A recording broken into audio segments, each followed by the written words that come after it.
छुट्टै पार्टी खोलेका धवल शमशेरको पूर्व राजा ज्ञानेन्द्र शाहसँग भेटघाट गरेको फोटोले अहिले बजार तातेको। सुदन गुरुङले त फेरि एकपटक सारा नेपालीको मन जिते नि। हेर्नुहोस् त, रातभर नसुतिकन मन्त्रालयमै पलिटी कसेर पीडितका बाबाआमालाई चाहिँ कुर्सीमा राखेर आफू चाहिँ भुइँमा पलिटी मारेर बसेको कुराले त अहिले मान्छेहरू निकै भावुक बनेका छन् नि।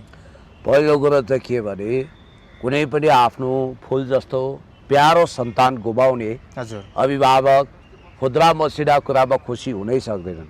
उनीहरूको त सर्वस्व उठ्यो, खुसी उठ्यो, उनीहरूको जिन्दगी बर्बाद भयो।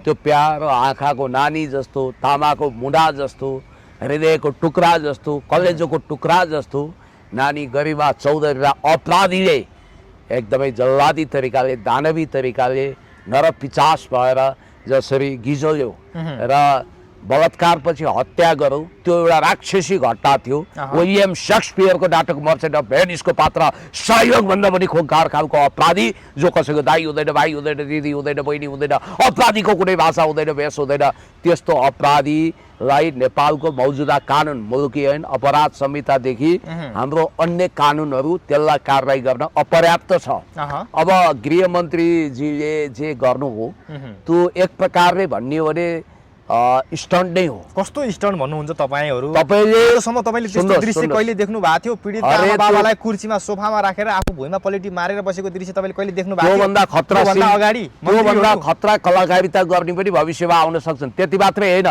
पीडितको घरमा गएर कुचो लगाइदिने पनि आउन सक्छन्। भोलि अभिनय गर्दै जाँदा पीडितको घरमा गएर 2 दिन खाना पकाइदिने पनि आउन सक्छन्। यस्ता नाटक नौटङ्कीको कुरा मलाई नगर्नु। आज सबै मान्छे भावुक बनेका छन्, सबैको मन छोएको छ। नेपाली त्यस्तै कुरोमा बहकिएर भावुक भएर गलत मान्छे